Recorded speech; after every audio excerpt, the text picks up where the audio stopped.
When we spoke last, there was not yet a new pope, and now Pope Leo. What has this last year been like with the new pope? Well, first of all, the sadness and desolation of the death of Pope Francis. That's part of this year that we've lived. Then the in-between time with all its uncertainties. And then the election, which I am happy to have participated in, of which I'm very proud. And now slowly by slowly, he's showing how he's going to be Pope and how this complements what Pope Francis has done and his other predecessors.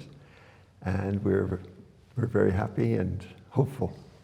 What are your impressions of Pope Leo that you can share with us? He's thoughtful, soft-spoken, firm, clear, not in a huge rush, but unafraid to face the challenges as they come along.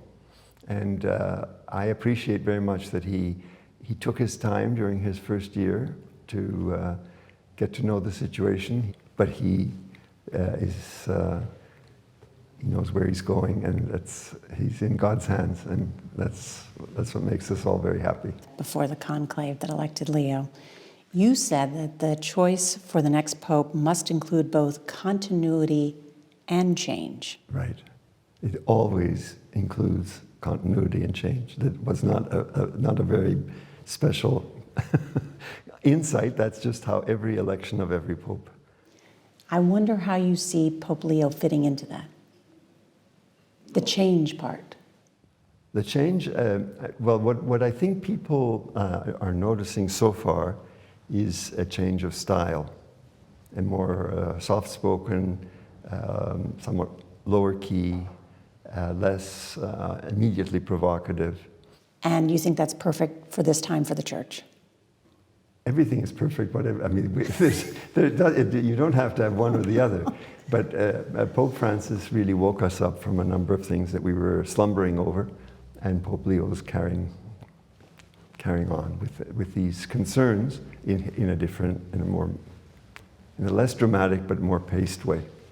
How do you think the Holy Father has empowered the bishops to speak out on issues like migration? No, I think this is a very good example, and it's exactly the other way around.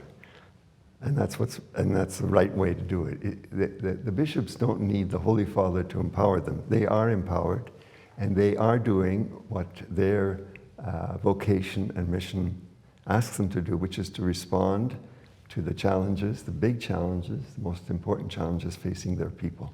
That's what they're doing, and the Holy Father is supporting them.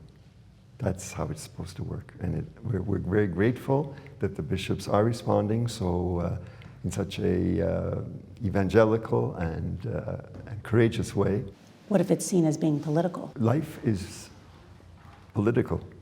It's not either political or not political. It is political because life is political. Political is how we live together and how we face our problems together.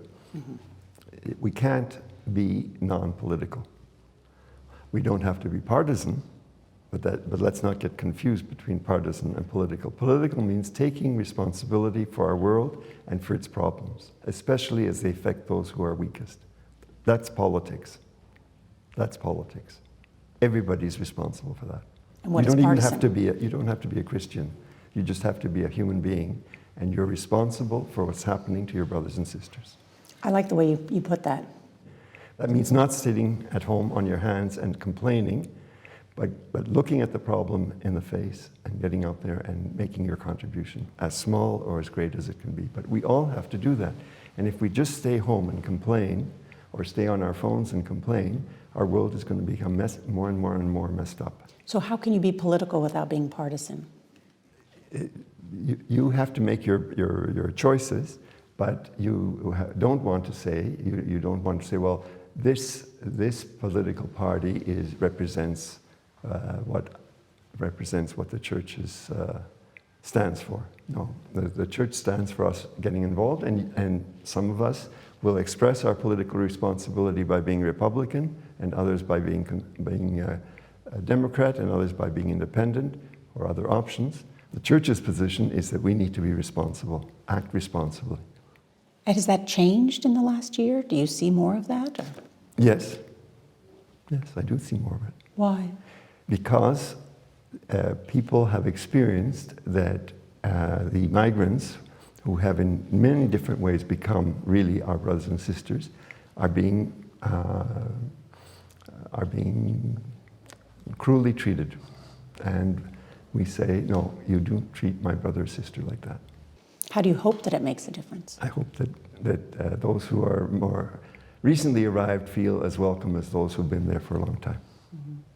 One topic that Pope Leo has been vocal about since the first week of his papacy is artificial intelligence. What do you think we could hear from the Holy Father on that subject? What we're going to hear is a message of both challenge and reassurance. The challenge is that we need to take responsibility. We, not just a few, but we need to take responsibility for artificial intelligence.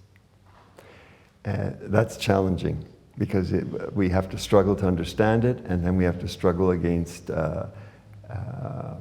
certain control that is exercised now by a few in order to take human responsibility for this.